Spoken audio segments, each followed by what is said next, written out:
Bike chicken shawarma role. Salim Babarpur में एक hotel में काम किया करता था। वो होटल में कुक का काम करता था। वो तरह तरह के स्वादिष्ट व्यंजन बनाता था। खासकर उसके हाथ के बने चिकन शवरमा रोल की सभी तारीफ किया करते थे और वो खाने के लिए उस दुकान में दूर दूर से लोग आते थे। जो भी एक बार उसके शवरमा रोल खा लेता उसकी बहुत तारीफ करता और सभी से कहता, भाई बाबरपुर जाओ तो असलम की दुकान में सलीम के हाथ बने शवरमा रोल खाना मत भूलना। खासकर चिकन शवरमा रोल वो बहुत अच्छे बनाता है। सलीम के मालिक असलम उसकी बहुत तारीफ करते थे और उसे समय समय पर इनाम भी दिया करते थे। अरे भाई सलीम, आज तुम्हारी वजह से हमारी बहुत कमाई हुई है, ये लो अपना इनाम। सलीम इनाम में दी गई मोटरसाइकिल देखकर हैरान रह गया। अरे असलम सेठ, मोटरसाइकिल? हाँ सलीम, ये तुम्हारी ही है। भाई तुम काम जो इतना करते हो, आपका बहुत बहुत शुक्रिया असलम सेठ। सब कुछ ठीक चल रहा था, लेकिन अचानक फैली महामारी के कारण सभी दुकानें बंद हो गईं। सभी लोगों की नौकरियां जाने लगी। कई दिन बीत जाने के बाद असलम ने भी सलीम से कहा, देखो सलीम, तुम्हें तो मालूम ही है लॉकडाउन की वजह से हमारी दुकान बंद है। मैं तुम लोगों को और बिठाकर तनख्वाह नहीं दे सकता, तुम लोग कोई और काम देख लो। लेकिन असलम सेठ, हम जाएंगे कहाँ, क्या करेंगे, क्या खाएंगे? भाई मुझे माफ़ करना, मैं तुम्हें हटाना तो नहीं चाहता, लेकिन क्या करूं, मेरी भी मजबूरी है। सलीम दुखी होकर अपनी मोटरसाइकिल उठाकर अपने घर वापस आ जाता है।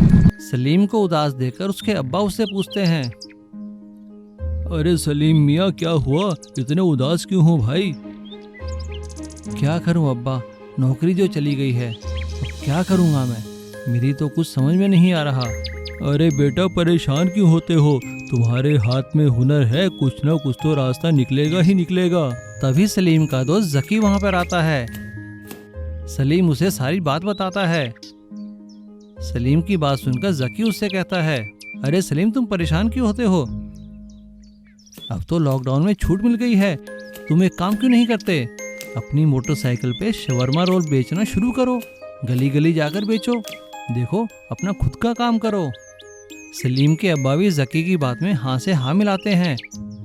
हाँ सलीम, जकी ठीक कह रहा है बेटा, तुम कल ही शवरमा रोल बेचना शुरू करो। सलीम दोनों की बात मान लेता है और अगले ही दिन से अपनी मोटरसाइकिल पर चिकन शवरमा रोल बनाकर बेचना शुरू करता है। धीरे धीरे उसका काम बढ़ने लगता है और वो दिन पर दिन अधिक पैसे कमाने लगता है और अब आसपास के सभी लोग रोज मोटरसाइकिल वाले सलीम चिकन शवरमा रोल का इंतजार करते हैं। विशाल चिकन दौड़ चैलेंज। बहुत दिन पहले महाकाय करके एक गांव था। उस गांव में कुछ लोग के पास विशाल मुर्गियां थी। वह मुर्गियां जमाने से उसी मालिक के पास रहा करते थे। हर साल उन विशाल मुर्गियों पर एक चिकन रेस का आयोजन करते थे। जो भी उस रेस में जीतेगा उसके मालिक को गांव का प्रेसिडेंट बना दिया जाता था। एक दिन रेस का ऐलान हो रहा था। सुनो भाई लोग, कल रविवार को रेस का आयोजन हो रहा है। जो भी भाग लेने वाले हो अभी आकर रजिस्टर कर लेना। तभी एक आदमी रंजित वहां पर अपना नाम रजिस्टर करने के लिए आता है। मेरा भी नाम लिख दो भाई, इस साल मैं भी इस रेस में भाग लूंगा। उधर ही बेटा उस गांव का प्रेसिडेंट आकर ऐसा बोला, क्यों रे रंजित, बहुत चर्बी चढ़ गई है, तुम हमारे मुकाबले करोगे क्या? मेरे बेटे से पंगा लेगा तू? अरे क्यों नहीं साहब, हम ऐसे ही रह जाएंगे क्या? हमको भी मौका दो प्रेसिडेंट बनने का। तू क्या प्रेसिडेंट बनेगा रे? तुम लोगों का काम हमको सेवा करना है, देखते हैं कौन जीतेगा। ऐसा बोलकर प्रेसिडेंट वहां से चला जाता है, लेकिन दुर्बुद्धि के साथ एक प्लान भी बनाता है। उसी दिन की रात को प्रेसिडेंट कुछ लोगों को भेजकर रंजित की विशाल मुर्गी को मारने के लिए बोलता है। फिर प्रेसिडेंट के आदमी जाकर रंजित की विशाल मुर्गियों को बड़े चाकू से मार देते हैं। अगले दिन की सुबह, अरे किसने किया है यह काम, कैसे मार दिया मेरे मुर्गी को? अब मैं रेस में कैसे भाग लूंगा और जीतूंगा क्या? ऐसा सोचकर उदास घर के बाहर बैठा रहा। तभी प्रेसिडेंट की बेटी सीमा अपने विशाल मुर्गी के ऊपर बैठकर वहां से गुजरने लगी। उदास रंजित को देखकर उसने ऐसा पूछी, अरे क्या हुआ रंजीत, तुम इतने उदास क्यों हो? कुछ नहीं सीमा, तुम्हें मालूम नहीं है आज मुर्गियों का रेस है। मैंने सब तैयारियां करके रखा था, लेकिन कल रात को किसी ने मेरा मुर्गी को मार डाला। अब मैं क्या करूं? अरे तुम घबराओ मत, तुम मेरे मुर्गी को लेके जाओ। मैंने भी इसको रेस के लिए ही तैयार किया है, तुम जरूर जीतोगे। तब रंजित सीमा की मुर्गी को लेकर मुकाबले में चला जाता है। वहां पर सब लोग अपने अपने मुर्गियों पर बैठे तैयार हो गए।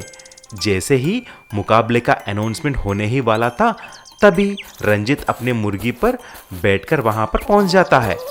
प्रेसिडेंट और उसका बेटा रंजित को देखकर चौंक जाते हैं। सब लोग लाइन में आकर मुर्गियों के साथ खड़े हो जाते हैं और रेस शुरू हो जाता है। सब मुर्गी तेजी से भागने लगे। तभी प्रेसिडेंट, अरे रेस में सब लोगों को मैनेज कर लिया है, लेकिन इस रंजित का क्या करें?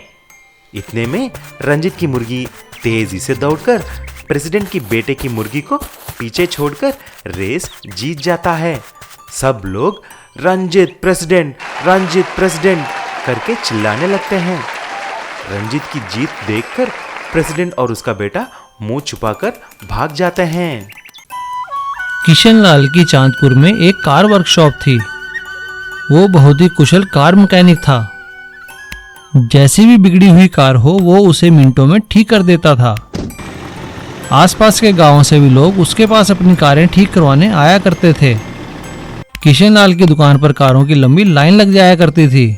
किशनलाल ने अपनी सहायता के लिए 4-5 कुशल मैकेनिकों को रखा हुआ था। अरे छोटू, क्या हुआ है उस गाड़ी में? अभी तक ठीक क्यों नहीं हुई? बस उस्ताद, 5 मिनट का समय दीजिए, अभी ठीक कर देता हूँ। उसका प्लग लगाना है। हाँ छोटू, जल्दी से इस गाड़ी को निकालो, देखो और गाड़ियां भी लाइन में लगी हैं। एक दिन तो किशनलाल की वर्कशॉप और उसके बाहर गाड़ियां खड़ी करने की जगह ही नहीं बची। यह देखकर उसके आस पड़ोस के दुकान वाले उसे बोलने लगे, अरे भाई किशनलाल, गाड़ियां उतनी ही मंगाया करो जितनी ठीक कर सको। सारी जगह तुम्हारी गाड़ियां घेर लेंगी तो हम लोग कहाँ जाएंगे? भाई साहब, मैं क्या करूं? लोग गाड़ियां लेकर आ जाते हैं तो उन्हें ठीक करना ही पड़ेगा ना, मैं उन्हें मना तो नहीं कर सकता। भाई बात तो तुम्हारी सही है, लेकिन उपाय भी तो तुम्हें ही ढूंढना पड़ेगा ना। किशनलाल काम से थका हारा रात को घर आता है और अपनी दुकान के आगे लगने वाली भीड़ के बारे में सोचने लगता है। किशनलाल को चिंता में देखकर उसकी पत्नी पूछती है, क्या बात है जी, क्यों परेशान हो? अरे क्या करूं भगवान, काम ही इतना है। दुकान के अंदर और बाहर गाड़ियां खड़ी करने की जगह ही नहीं है। अब तो पास पड़ोस के दुकान वाले भी झगड़ने लगे हैं। ग्राहकों को मना भी तो नहीं कर सकता ना। किशनलाल की पत्नी कुछ सोचकर उससे कहती है, अरे तो इसमें परेशानी की क्या बात है? आप भूमिगत दुकान क्यों नहीं खोल लेते, जैसी शहरों में होती हैं?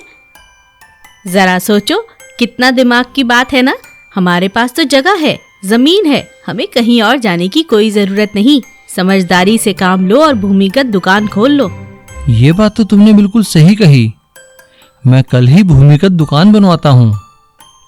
अगले ही दिन से किशनलाल भूमिगत कार वर्कशॉप का काम शुरू कर देता है और 1 हफ्ते के अंदर उसकी भूमिगत कार वर्कशॉप बनकर तैयार हो जाती है। अब किशनलाल के पास जगह की कमी नहीं होती। भूमिगत कार वर्कशॉप खोलने के बाद किशनलाल का काम दोगुना हो गया और उसके पास पड़ोसी भी खुश हो गए। उस्ताद, दुकान में जगह नहीं है, गाड़ी को कहाँ भेजूं? अरे छोटू, भेज दे भूमिगत कार वर्कशॉप में, अब तो अपने पास नीचे भी जगह है ना। विशाल कद्दू। रामदीन चंद्रपुर गांव में रहने वाला एक किसान था।